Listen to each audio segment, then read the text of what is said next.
তো ফ্রেন্ডস, আশা করি সকলে ভালো আছো।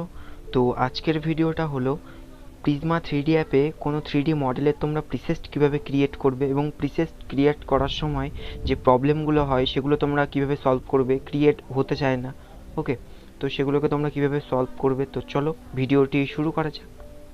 প্রথমে যে মডেলটার প্রিসেস্ট তোমরা ক্রিয়েট করবে সেটাকে ইম্পোর্ট করে নেবে এবং টেক্সচারগুলো অ্যাড করে নেবে।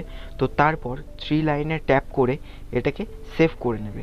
তো সেভ করার পর এখানে দেখছো এলিমেন্টগুলো আছে, তো এগুলোকে তোমরা এই অ্যারোতে প্রেস করে মিনিমাইজ করে নেবে।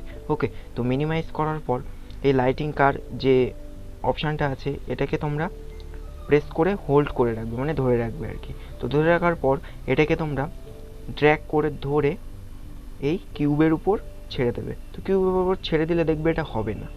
তো কীভাবে ছাড়তে হবে, তো দেখো এটাকে আমি কিভাবে ছাড়বো। এটাকে যে অ্যারোটা আছে না, এই অ্যারোটাকে তোমরা একেবারে কিউবের উপর নিয়ে যাবে, এই অ্যারো অপশানটাকে।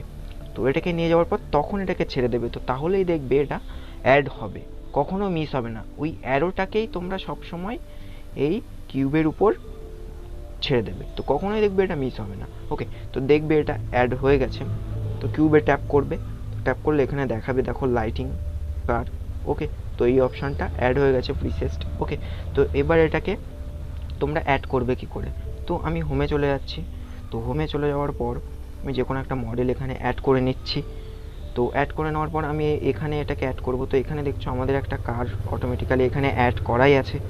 তো আমি ওই কারটাকে অ্যাড করব কি করে এখানে। তো এখানে আমাদের প্রিসেস্ট ছিল, তো এই দেখো লাইটিং কার, এটাকে আমি অ্যাড করে নিলাম। তো দেখো এটা অ্যাড হয়ে গেছে। ওকে, তো এটাকে একটু ছোটো করে নিই। এই দেখো আমাদের কারটা অ্যাড হয়ে গেছে, তো একটু বড় হয়ে গেছে। তো এটাকে একটু রিসাইজ করে নেবে তোমরা। তো এইভাবে তোমরা কোনো 3D মডেলের প্রিসেস্ট ক্রিয়েট করতে পারবে। ওকে, কোনো প্রবলেম হবে না। তো আশা করি ভিডিওটা সকলে বুঝতে পেরেছো এবং ভিডিওটা দেখার জন্য সকলকে অসংখ্য ধন্যবাদ।